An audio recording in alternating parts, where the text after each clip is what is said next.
Hello. Today we have guest Andrea Lende. Andrea is an author, speaker, singer, and songwriter. She has overcome lupus and other autoimmune issues naturally, as she shares in her first book, Life After Lupus, where she journals her path from sickness to health. Andrea has authored 3 additional books supporting her online ministry, Believing Him, where she writes daily devotions and prayers, as well as hosts a podcast, Downloads from God. She enjoys speaking on various topics such as overcoming obstacles, which lead to discovering our genius and operating in our true superpowers. Welcome, Andrea. Thank you, Raven. Appreciate it. Awesome. I am super excited to have you today. And we're going to start by talking about one of your major resets, which in how you have phrased it is being grounded by lupus. Walk us through this. Yes, absolutely. Well, back in my younger years, I was a pilot. I was a flight instructor, and my goal was to get on with the major airlines. And I was headed straight towards that goal until I was truly grounded with lupus. Once I became sick, which happened, it just seems like overnight. I was flying, teaching people to fly, having a blast flying airplanes and meeting with other women pilots who were working for the major airlines, and just immersed myself in this world of aviation. My body just broke. I wasn't treating it very well at all. I was also working full time. And so I was doing all of these things, and my body finally just said, not doing it for you anymore. And I had to spend just a lot of time. It took me 3 years to get well, but I did, and very thankful for that. In the meantime, however, I was definitely grounded from flying. Awesome. You talked about not treating your body well. And Yeah. I think that's something super important as we talk about our wellness, our fitness. I think that's something that people are even more focused on or attuned to throughout the pandemic. Tell us what you noticed, that how you were not treating your body well and how you were possibly putting just extra stressors, maybe from workload, life load, you're a mother, wife, and work. And what are some of the key takeaways that you learned from that experience? And what do you think you were doing to not treat your body well? Sure. Well, the biggest thing, it really in front of all of the others, is what I was putting into my body. I mean, I didn't have time, or I didn't take the time to treat my body well at all. And so often I'd be found late at night eating a bowl of Lucky Charms in bed before I would pass out, basically from just sheer exhaustion. So overtaxing my body was definitely one thing. What I was fueling my body with was certainly another. And then just neglecting our inner, like our spirit. I wasn't doing much to feed my spirit either. And my mind was just always busy on the one thing. So getting just super focused and not allowing other really good things in my life. And then again, probably that one of the biggest things is just not feeding it properly. Our bodies don't want to work on bad fuel, that's for sure. One of the things I know that actually fueled you through your healing was your faith. Your faith Absolutely. was a strong foundation to your healing process. You've referred to it often as a divine led healing. Can you share with us where your faith was, or how your faith really helped you in your healing process? Absolutely. That was primo. That was really the path that led to healing, was truly that divine path. I had always been a believer, but again, I was neglecting these things in my life, which are super important. We need to feed our bodies well, and our spirits and our minds. And so as I was literally stopped in my tracks, excuse me, I had a lot of time to reflect and to listen. I think when we get quiet, we can hear the divine speaking and leading us. I was I mean, in the craziness of it all, I was seeing a lot of doctors. They would write a prescription, which I would take one or two times. I would be allergic to, and it just this cycle continued to happen. I'd find myself in the ER, really sick, and it wasn't until I started almost forced, and this was sort of the divine guiding in my world anyway, it is I was looking for other ways because the door was clearly shut to see um, rheumatoid arthritic doctors like I forget what they're called now, but I wasn't able to go through the regular path that think a lot of other people are with Western medicine and see a doctor and you get something and you feel better, and so you see another doctor and things get better over time. And for me, it just wasn't that way at all. So I did doctor initially with a naturopathic physician, and then the right doctor put in my path because of him. I mean, I saw the right person who gave me the right referral and spent 3 years doctoring with a doctor who was phenomenal. And he facilitated healing. He was a regular MD, and he would treat with medicine if a person needed it. I just wasn't someone who could go that route. And so he had a little apothecary in his office with very high grade nutrition, and he put me on a little menagerie of different supplements that were super high grade, and little by little my body would start healing, and I wouldn't really feel that for a year or so, but I knew that he had what I needed, and I changed my complete diet. Didn't eat for 90 days and then started just with vegetables, and I remained a vegetarian for about 10 years, and that process allowed my body the rest it needed. It provided the nutrition I needed. So, cell by cell, over time, my body would heal, just as God was also walking me through some spiritual healing as well. We needed to get that relationship back that we'd always had. And so it was the process. It was a process. And the Lord lit the path ahead of me, the next thing. And that's why I say it was truly divinely guided. What advice would you have for someone else who's dealing with basically a chronic illness? And you Right. talked about 3 years of a cycle, and not only, I'm sure, was this draining on you physically, but emotionally. What advice would you have for someone who's also dealing with a chronic illness that's like, I don't see the light at the end of the tunnel and I don't see my healing? Right. And I have talked to a lot of people. I think everybody's journey is a little bit different. Everybody's journey is the one that we can accept, and it's given to us. I wish that we didn't have to deal with tragedy in order to get close to God, I mean, our maker, Mm. and have him really lead us to the path, redirect our path to the one in which we are supposed to walk. But first and foremost, I can say that we need to get quiet.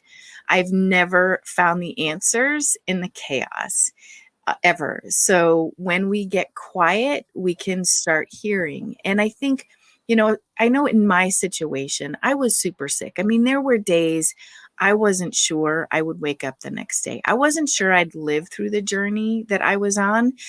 In fact, my grandparents came to live with me, both ordained pastors, because they weren't sure I was going to make it through this journey alive. But one thing that I was sure of, I was sure that if I was going to live, that I would not be sick for the rest of my life. So mindset is huge, because if we don't have the mindset that it's possible, I don't think we can walk into that possibility. And so it was super important for me to keep pushing. Like, it never occurred to me. I mean, I know now some principles in terms of how the mind works and how our belief works and how that can bring us to where we want to go. But I didn't know it back then. I just intuitively um, used what I had, what God had given me, and that was the belief I was going to get well. It never occurred to me that I wouldn't. It occurred to me Mm. I may not live, but it never occurred to me that I wouldn't get well. So I just kept looking. I kept researching. I did a ton of research back then on health. I kept seeking, and seek and ye shall find. I just kept believing and seeking. and the answers came. So I think part of anyone's journey has to be that belief, and just even the belief in the possibility of healing from chronic illness. I have talked to other people who have healed with chronic illness, and our bodies they're meant to heal. Like if we get a cut on our hand, on our arm, somewhere, we know, we have the expectation that's going to heal. We never not think it's going to, right? Yeah, So it's like cell regeneration. Yeah. That's the way our exactly, bodies are designed by our maker. exactly. Yeah.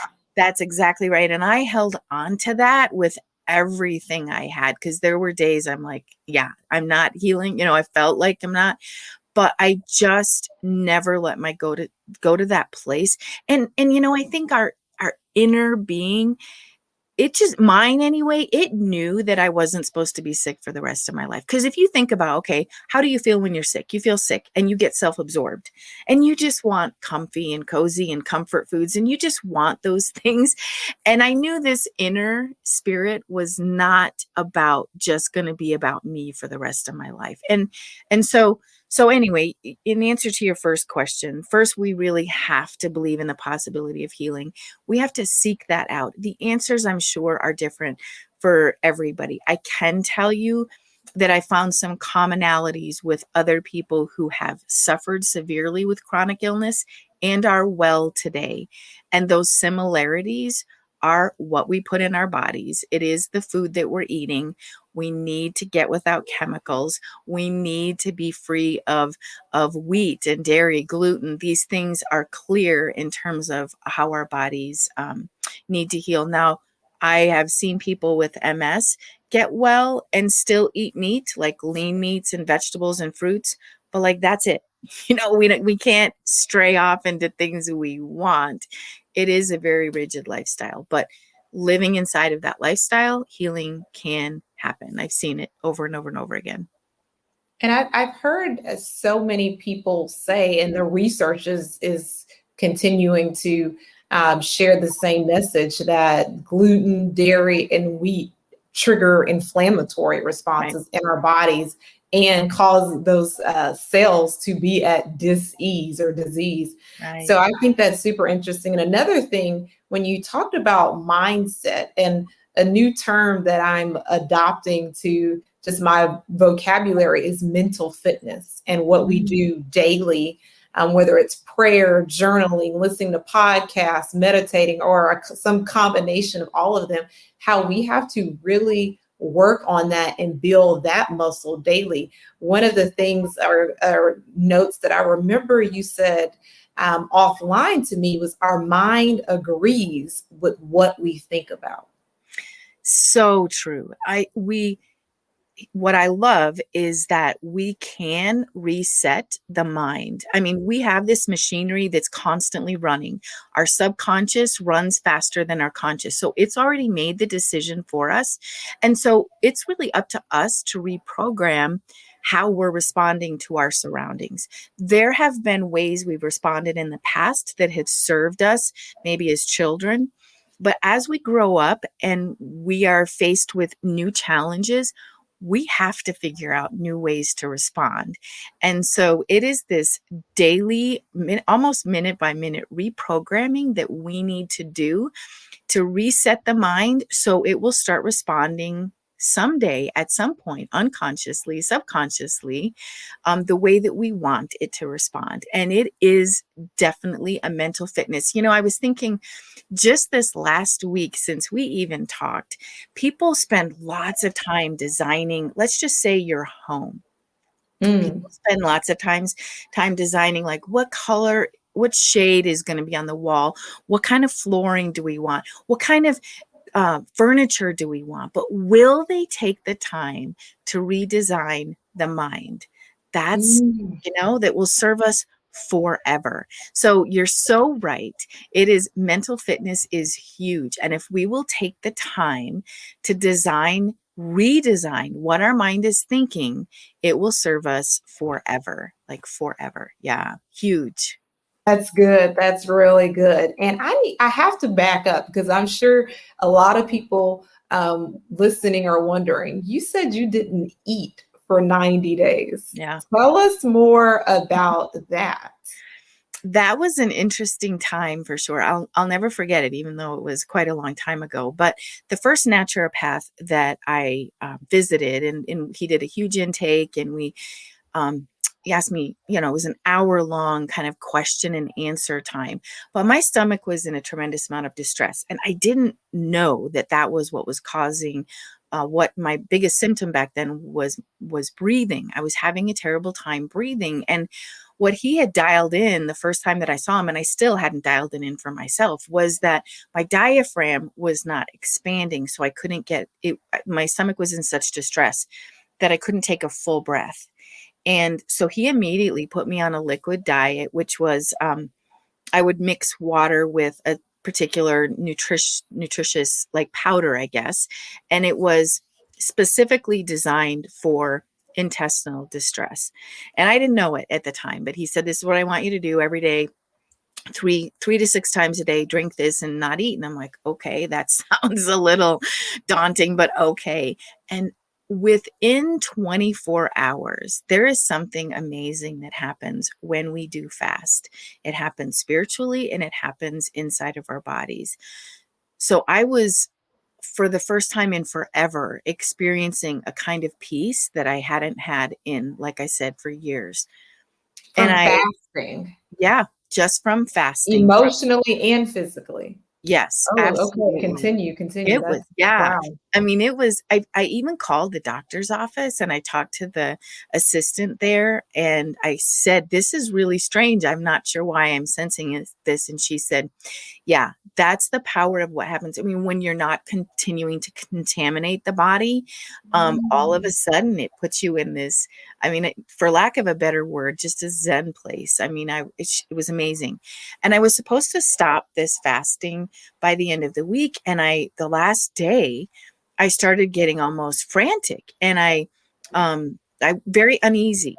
And I called the the naturopath's cell phone because I had to speak with him. And I said, Doctor so and so, I'm afraid to start eating. For the first time in forever, my stomach isn't in total and complete distress. And he said, so you're okay continuing on with this fast? And I said, yes. And he said, well, then you're blessed. Continue to fast as long as you feel. And at that point, though, I had to start buying this nutritional drink. It came in a big canister. I had to go to the warehouse because I was going through so much that the doctor's office couldn't, provide it for me. And then that's where I found the name of the doctor who would really facilitate my total healing within the next 3 years. But that was truly it was a transformative time in so many ways. When we do quit eating solid food for even that long, like day after day after day for 90 days, we kind of just walk in a different plane. I was very aware the spiritual realm, like, really communication with God. I mean, it was just super intense. I liken that to Jesus spending 40 days out in the out, really the beginning of healing for me. Yeah. That's amazing. So we've talked about mental fitness, we've talked about diet. I'm curious to know from a lifestyle, what changes did you make in this time period to maybe offload stress, or even just how you treat yourself, how you treat your body? Because it sounds like even prior to or upcoming to your diagnosis of lupus, you didn't have that balance, or that giving yourself that tender love and care that you need. It's like you were just working really hard and really committed to your career. So what did you do from a lifestyle perspective or holistic perspective to really maximize and enhance your health? Great question. I do have to now stay in balance or my body will feel it just right away. So I never did go back to flying, and I was able though to reprioritize and get my priorities in place in the right ways. Within a couple of years after being well, we had our first child. We were then able to have a couple more. And I was an older mom at that point. So my last one we had when I was 39 years old, and really threw myself again into a little bit of busyness as being a mom, but it was a beautiful busyness. I mean, to be able to see that creation process and be a part of that was absolutely wonderful. And um, got in the word, spent a lot of time as my kids were growing up in the word. We did homeschooling. We had a quiet life for quite a while, other than just the busyness of tasks.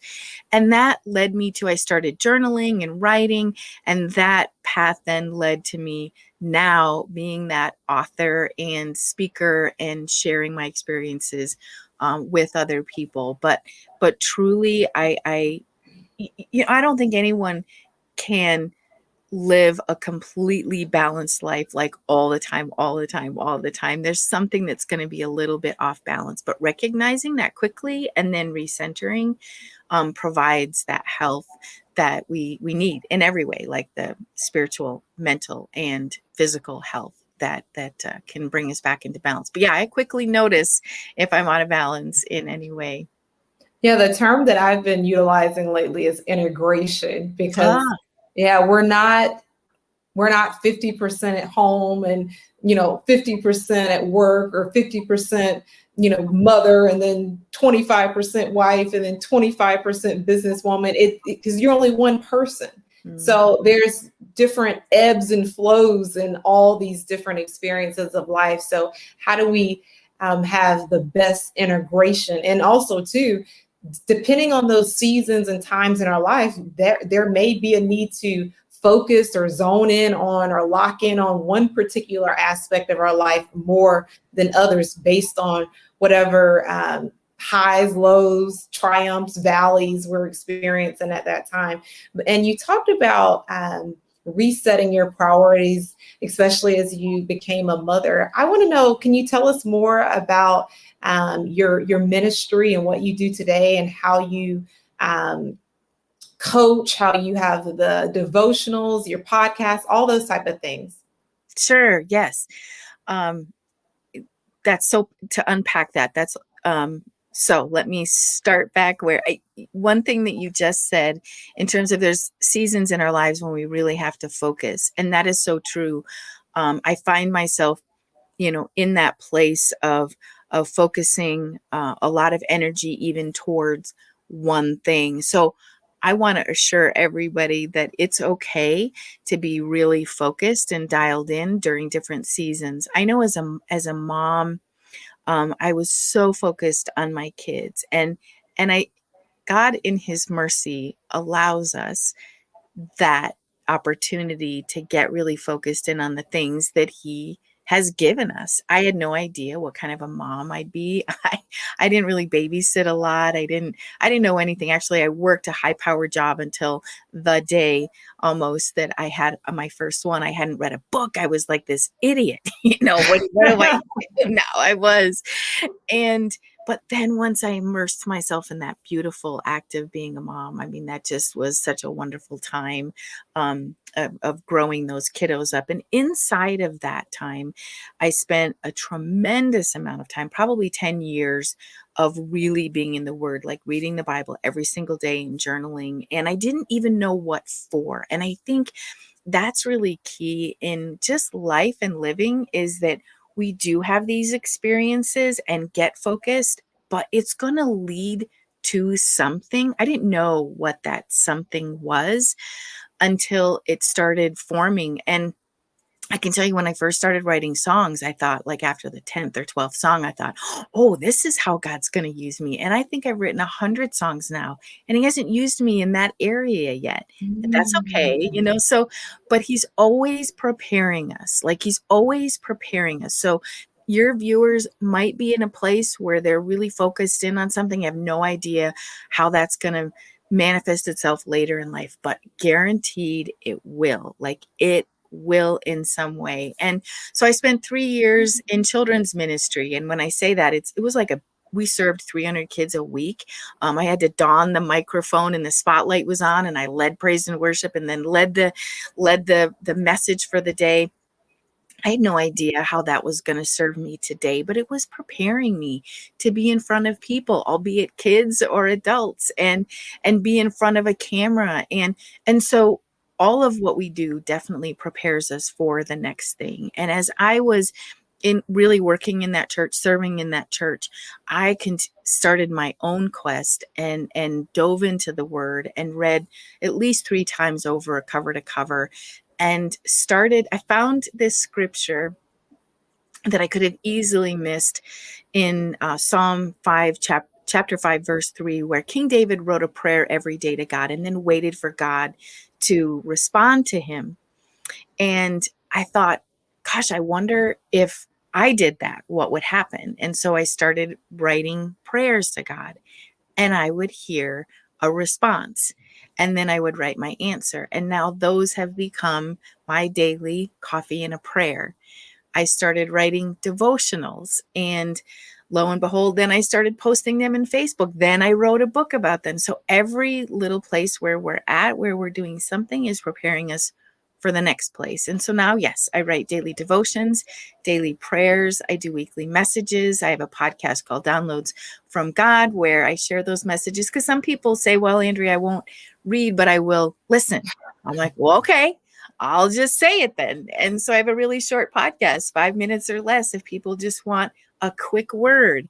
And now I found like that's leading me to my next I think real part of my ministry, where I want to have, I've written some Bible studies where I'll provide those Bible studies that are simple for people to take advantage of and really get the word in them every day. Like I'm actually going to do a video every day where I share that so they don't have to pick up a book and read it and spend the time and answer questions, For all types of learners, visual, audio, written, you Exactly. cater. There you go. So yeah, everything we do, everything we learn will take us to the next place and where we can serve others, which is truly, what we're supposed to do in life. Yeah.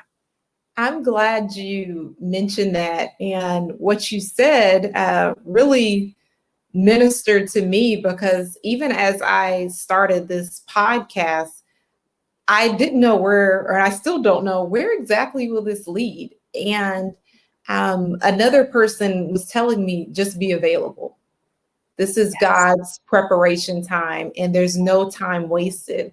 And I've had these conversations with people, and I love them. I'm enjoying them. I know that these messages that people are sharing, these insights, these experiences, can help someone else, can really help someone overcome that obstacle, or realize, hey, because they did it, I can too. Or I've always needed this particular service, or I need a daily devotional. I need some words of encouragement, empowerment for my life. And these stories, these conversations will soothe the soul, will soothe the mind, as well as have the opportunity for people to explore their faith and explore, their walks with the Lord, and how they're moving and navigating their life. And I thank you so much for that, because sometimes we don't know. And, the Bible says, for he knows the plans he has for us. So I think what you're sharing is super important, and is even speaking to me when you're building something new or birthing something new, and you're like, I don't know where this is going to lead. I just felt a tug from God to do this. So thank you so much for sharing that. And that really even enlightened me just now, because sometimes you don't know how this is going to turn out, or even the why in the moment. It's like, I know I'm supposed to do this. I feel a tug, I feel a call to do this, but what is this preparing me for? And only time, over time, those things will show. And I've noticed just throughout my life where things come full circle, and it's like that aha moment. It's like, oh, that's why I experienced this, or that's why I went through this, or this is what this was preparing me for, this particular skill set, or this stage, or this opportunity. So thank you so much for sharing that with us. And before I ask my last question, where can everyone find you online? Absolutely. Great. Thank you for asking that question. I appreciate it. So my website is called believinghim.com. And that's where they can find so much information. People can also follow me on Facebook. I have 2 pages, Believing Him and then Life After Lupus, and sharing, daily encouragement on that page in terms of health and how we can live healthy lives. And also on Instagram, same thing. On Instagram, I think I'm Believing Him in all things, because I think Believing Him was taken. And then Life After Lupus. So people, and YouTube, I'm on YouTube as well. So have the same channels there. So I'm all over the place, I guess. Awesome, awesome. Yeah. And final question, what is the biggest lesson you've learned in your reset? Biggest lesson is follow God. He's got a specific purpose and plan for every single person. And I remember when I was well on my healing process, and I was driving home from work one day, and my eyes are still today, I don't know, 25 years later, my eyes are still in the sky looking for air traffic. And I remember driving home and looking up, and I saw these beautiful jets flying over, and I was just like tears streaming, and it still makes me emotional. I'm like, okay, God, you took that away, which was like the coolest thing I'd ever done, the biggest thing I could ever think of. And I just said, but I know you have something better. Like, that was the best thing that I could think of for myself, but I know you have something better. And so I'm going to wait on you for that something better. And, he continues to blow my mind in terms of the places he's taking me in life. And that's my biggest takeaway, is follow God, because he's got something. Whatever you think is the best thing, you may be walking in your purpose right now, but if you're not fully there, you'll find it if you keep looking and seeking and just following God.